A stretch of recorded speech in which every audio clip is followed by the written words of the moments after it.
this is quite possibly the riskiest start-sit video of the entire season because we have 6 teams on a bye and the injuries are continuing to pile up. So this video is going to be a little bit spicier this week. We are looking at low-end flex options and streamers that can get you the most bang for your buck this week. Potential high upside swings that could literally win your fantasy matchup because unfortunately you have no other options.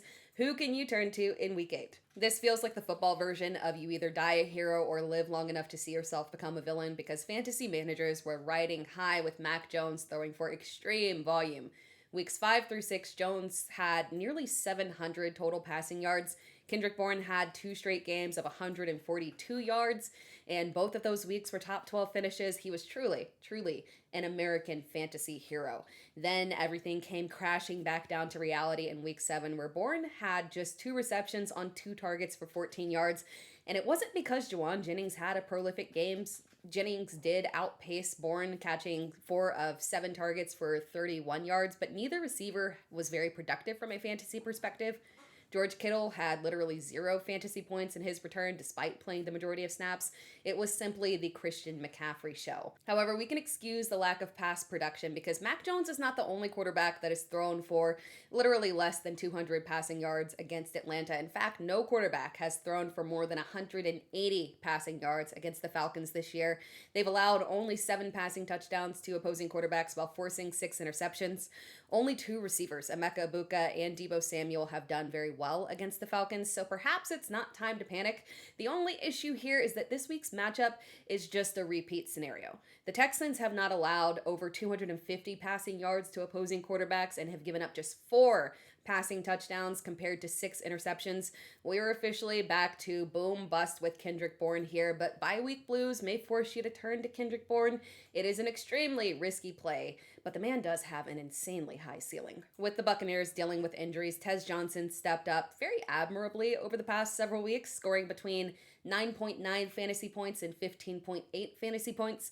The Bucs receiving core will be without Chris Godwin and Mike Evans, meaning that Johnson will continue to have increased opportunity here.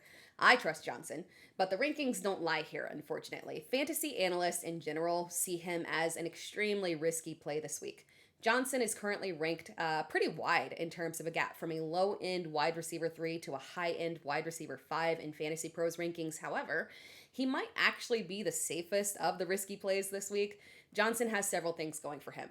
While this is the first week that we have seen significant increase in his targets, the snap count has been very consistent over the past 2 weeks, meaning that we do have some level of comfort that he has a meaningful role on this team. He has also got the nod of confidence from his head coach Todd Bowles that he would continue to see an increased role due to injuries.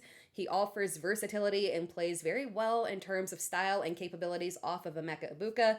And most importantly, he has an excellent matchup against a very friendly Saints defense. Now, the Saints did shut down Caleb Williams last week. To be fair, though, they are not the only team to do that.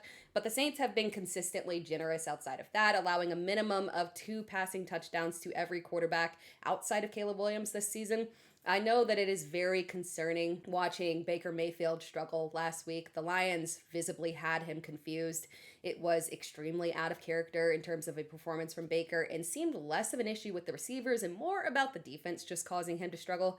This is the perfect get-right game for Baker, and I expect Johnson to be a big part of that. We're going to do a double risky start here with the Denver Broncos receiving core featuring both Troy Franklin and Marvin Mims. Now, we talked about Franklin in my waiver wire video this week. I prefer him to Mims because Franklin has consistently operated as the wide receiver 2. He is second behind Courtland Sutton in both targets and snaps. We've seen a high ceiling game from him in week 2 versus Indianapolis, where he had 8 receptions on 9 targets for 89 yards and a touchdown. While there have been a couple of low floor games, we do know that those games coincide with poor performances from Bo Nix. Now, translation: Franklin's only 2 bad performances were in games where Bo Nix threw for less than 200 yards. From a fantasy perspective, that is actually a good thing for us. We know that we need to avoid him in difficult matchups, and we know that his down games are not related to him disappearing from the offense, but simply games where volume was a bit limited there. Franklin is coming off a performance where Bo Nix threw for extreme volume, and while Franklin didn't have the most efficient day, catching only 3 of his 10 targets, he did get the touchdown and did reach double-digit fantasy points.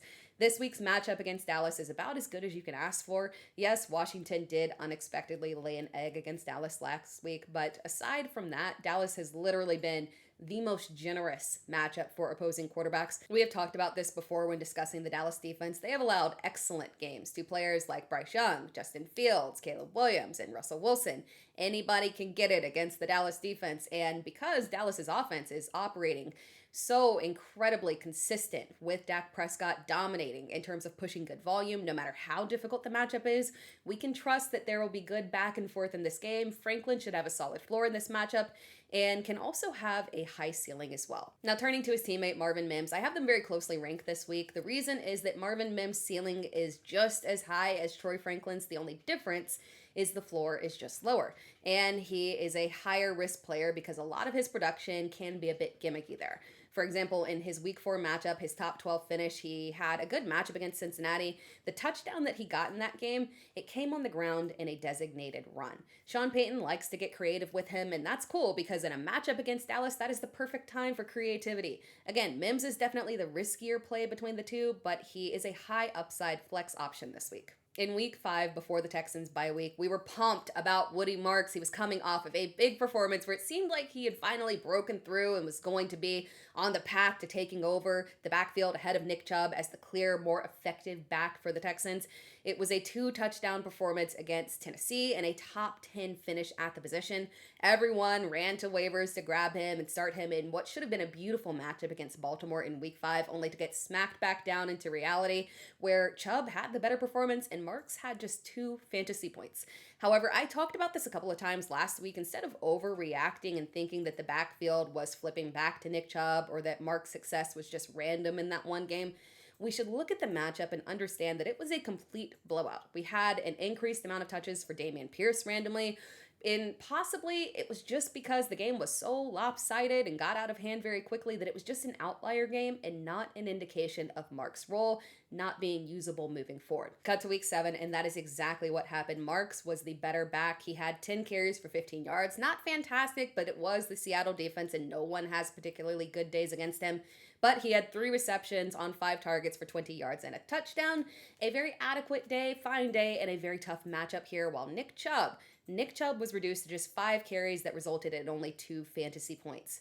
Nick Chubb was on the field for just 25% of snaps. Woody Marks played 63% of snaps and absolutely dominated, looking like the lead back. So what does this tell us about the Texans offense, the backfield, and Woody Marks? It tells us that as long as the matchup is somewhat competitive or even better, playing slightly from behind, Marks is the more trustworthy option here.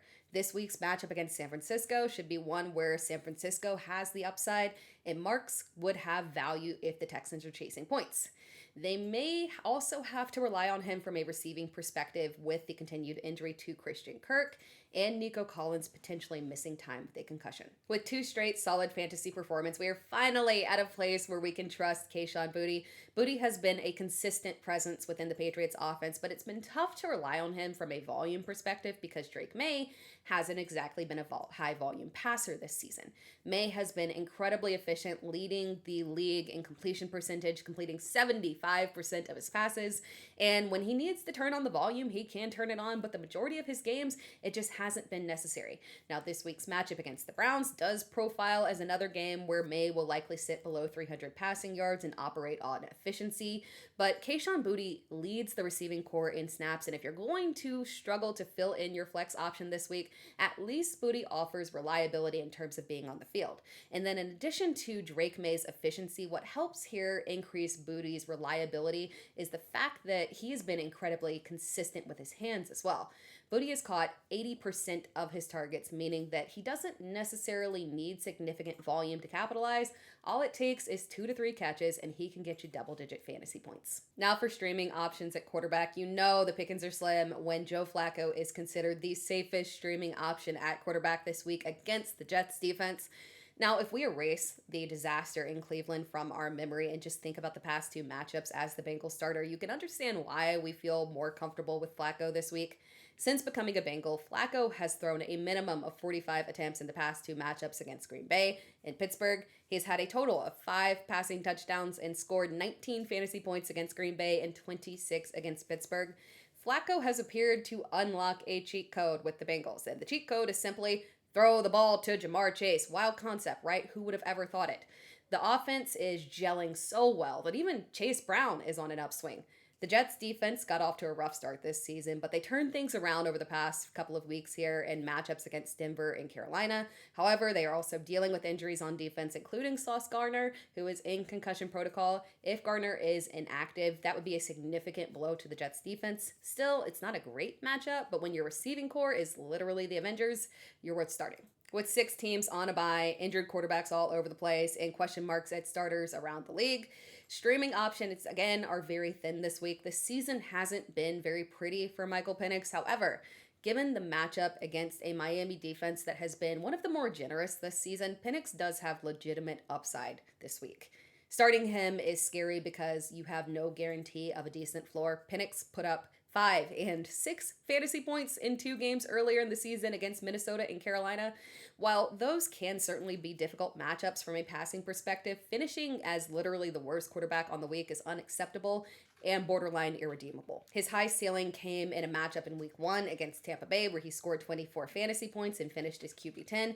That's cool, but that is not exactly the ceiling that we are looking for in a good matchup. Starting Michael Penix is an extreme risk, but the matchup against the Dolphins, again, it's very appealing. Weeks 1 through 4, Miami allowed over 20 fantasy points to every quarterback that faced. That is inclusive of Justin Fields, who literally just lost his job.